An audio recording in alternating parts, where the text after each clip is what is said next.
بسم اللہ الرحمن الرحیم۔ میرے چینل پر خوش آمدید۔ کہانی کا آغاز کرتے ہیں۔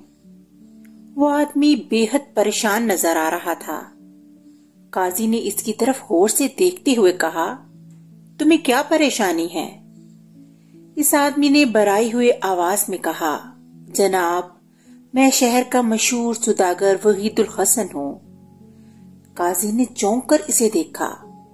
اس کے کپڑے بے حد معمولی تھے اور ان میں جگہ جگہ پیوند بھی لگے ہوئے تھے۔ قاضی کے ہونٹوں پر مسکراہٹ پھیل گئی۔ وہ اپنے تخت پر سنبھل کر بیٹھتے ہوئے بولا، اب میں تمہیں پاگل کہوں یا دیوانہ؟ حالانکہ میں نے اس رئیس سوداگر وحید الحسن کو آج تک نہیں دیکھا، مگر اس کی عمارت کے قصے ضرور سن رکھے ہیں۔ ایسے کپڑے تو اس کے غلام تک بھی نہ پہنے جو تم نے پہن رکھے ہیں۔ پھر قاضی نے وہاں پر موجود لوگوں سے سوال کیا، کیوں بھائی، کیا تم میں سے کوئی شخص اس بات کی گواہی دے سکتا ہے کہ یہ شخص وحید الحسن ہے؟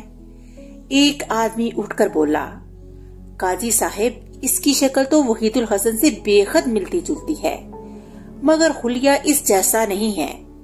میں وحید الحسن کو بہت قریب سے جانتا ہوں۔ اس ہنستا حال شخص نے ایک ٹھنڈی آنکھ بھر کر کہا، قاضی صاحب، میرے ساتھ بہت بڑا دھوکا ہوا ہے۔ میں آپ کے پاس انصاف کے لیے حاضر ہوا ہوں، مگر یوں معلوم ہوتا ہے جیسے آپ کو میری باتوں پر یقین نہیں آ رہا۔ اگر آپ ہی میری بات نہیں سنیں گے تو پھر میں اپنی فریاد کس کے پاس لے کر جاؤں؟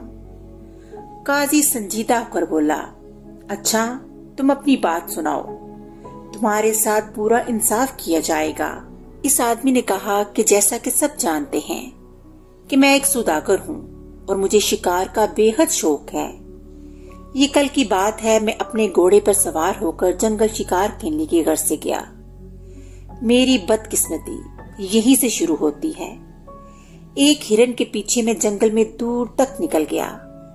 اس ہرن کو تو خیر میں نے شکار کر لیا، مگر اپنا راستہ بھول گیا۔ بھٹکتا بھٹکتا میں ایک جھونپڑی تک پہنچ گیا جو جنگل میں ہی بنی ہوئی تھی۔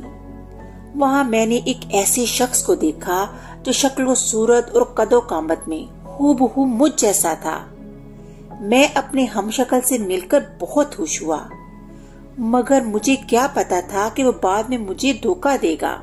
اس شخص نے میرے لیے کھانے پینے کا بندوبست کیا اور پھر مجھ سے میرے بارے میں باتیں پوچھنے لگا، جو کہ میں نے سچ سچ بتا دی۔ ہم لوگ بہت دیر تک باتوں میں مصروف رہے۔ رات زیادہ ہو گئی تو اس شخص نے مجھے شربت کا ایک گلاس دیا۔ گلاس میں موجود شربت سرخ رنگ کا تھا اور اس سے بینی بینی خوشبو آ رہی تھی۔ میں نے اس کا شکریہ ادا کرتے ہوئے شربت کا گلاس منہ سے لگا لیا۔ ابھی میں نے آدھا شربت ہی پیا تھا کہ میرا سر چکرانے لگا اور میں زمین پر گر پڑا۔ پھر مجھے کوئی ہوش نہ رہا۔ اگلے روز میری آنکھ کھلی تو میں جھونپڑی میں اکیلا تھا اور یہ شخص وہاں سے غائب تھا۔ میرے جسم پر میرے کپڑے نہیں تھے، بلکہ اس کے پھٹے پرانے کپڑے تھے۔ میری سمجھ میں کچھ نہیں آ رہا تھا کہ میرے ساتھ کیا ہوا ہے۔ خیر، میں جھونپڑی سے نکلا اور بڑی مشکلوں سے راستہ تلاش کرتا کرتا اپنے گھر تک پہنچ گیا، مگر اس وقت میرے صدمے کی کوئی انتہا نہ رہی جب میرے ملازموں نے بھی مجھے پہچاننے سے انکار کر دیا اور مجھے دھکے دے کے وہاں سے بھگانے کی کوشش کی۔ میں ان کو یقین دلانے کی کوشش کرتا رہا، مگر ان میں سے ایک ملازم نے مجھے زور کا دھکا دیتے ہوئے کہا کہ وحید الحسن تو گھر میں اپنی بیٹی کے ساتھ موجود ہے، تم دھوکے باز یہاں سے چلے جاؤ، ورنہ ہم ابھی سپاہیوں کو بلا کر تمہیں جیل بھجوا دیں گے۔ این اسی وقت میرے گھر کی ایک کھڑکی کھلی اور میں نے دیکھا یہ مکار شخص میری بیٹی کے ساتھ مجھے دیکھ کر ہنس رہا ہے۔ پھر اس کے کہنے پر میرے ہی ملازموں نے مجھ پر تھپڑوں اور لاتوں کی بارش کر دی اور مجبوراً وہاں سے بھگا دیا۔ اب میں اپنی فریاد لے کر آپ کے پاس آیا ہوں اور انصاف کا طلبگار ہوں۔ یہ کہہ کر وہ خاموش ہو گیا۔ قاضی صاحب نے اسی وقت حکم دیا کہ اس شخص کو بھی عدالت حاضر کیا جائے جو اس ہنستا حال شخص کے بیان کے مطابق وحید الحسن بن کر گیا ہے۔ تھوڑی ہی دیر گزری تھی کہ وہ شخص عدالت میں حاضر ہو گیا۔ اس کے ساتھ ایک نوجوان اور خوبصورت لڑکی بھی تھی۔ اس نے حاضر ہوتے ہی کہا، جناب میں وحید الحسن سوداگر ہوں اور یہ میری بیٹی رخسانہ ہے۔ قاضی نے اس ہستہار شخص کی جو خود کو وحید الحسن کہتا تھا پوری داستان دہرا دی، جسے سن کر وحید الحسن بولا، حضور میں نے تو اس شخص کو زندگی میں پہلی مرتبہ دیکھا ہے۔ اس کی شکل حیرت انگیز طور پر مجھ سے مشابہت رکھتی ہے، مگر یہ شخص انتہائی چلاک لگتا ہے اور جھوٹ بولتا ہے۔ ان دونوں کی باتیں سن کر قاضی سخت الجھن میں مبتلا ہو گیا۔ اس کی سمجھ میں کچھ نہیں آ رہا تھا کہ ان میں سچا کون ہے اور جھوٹا کون۔ اس نے رخسانہ کی طرف دیکھا تو اسے محسوس ہوا کہ وہ ایک ذہین لڑکی ہے۔ اس نے رخسانہ کو مخاطب کر کے کہا، بیٹی تم نے پوری داستان سن لی ہے، تم کیا کہتی ہو؟ ان دونوں میں سے تمہارا باپ کون ہے؟ ہستہار شخص کی آنکھوں میں ایک چمک سی ابھری اور وہ پر امید نظروں سے رخسانہ کو دیکھنے لگا۔ عدالت میں تمام موجود لوگوں کی نظریں سوداگر وحید الحسن کی بیٹی بھی ٹھہری ہوئی تھی۔ قاضی کا سوال سن کر رخسانہ کچھ دیر تک چپ رہی، پھر اس نے قاضی سے کہا، جناب صاحب یہ پھٹے پرانے کپڑوں میں ملبوس شخص میرا باپ نہیں ہے، میرے ابا جان تو یہ ہیں۔ یہ کہہ کر رخسانہ نے بیش قیمت کپڑے پہنے ہوئے شخص کی گردن میں باہیں ڈال دی، جو رخسانہ کی بات سن کر مسکرانے لگا تھا۔ رخسانہ کے فیصلے کو سن کر ہستہار شخص کی آنکھوں میں آنسو بھر آئے۔ قاضی نے کہا، لڑکی کیا تم اس سلسلے میں کوئی ثبوت پیش کر سکتی ہو کہ یہی تمہارا ابا جان ہے؟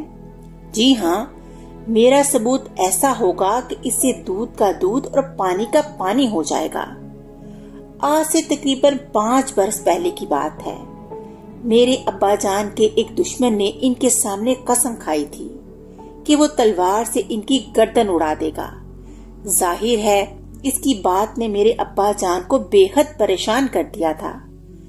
کیوں ابا جان، آپ پریشان ہو گئے تھے نا؟ رخسانہ نے پوچھا۔ اس کے باپ نے بڑے زور سے اسبات میں گردن ہلا دی۔ رخسانہ نے پھر اپنی بات شروع کی۔ اپنے دشمن کی بات سے ابا جان بہت پریشان رہنے لگے۔ ان کا کھانا پینا بھی چھوٹ گیا اور کاروبار بھی بری طرح متاثر ہونے لگا۔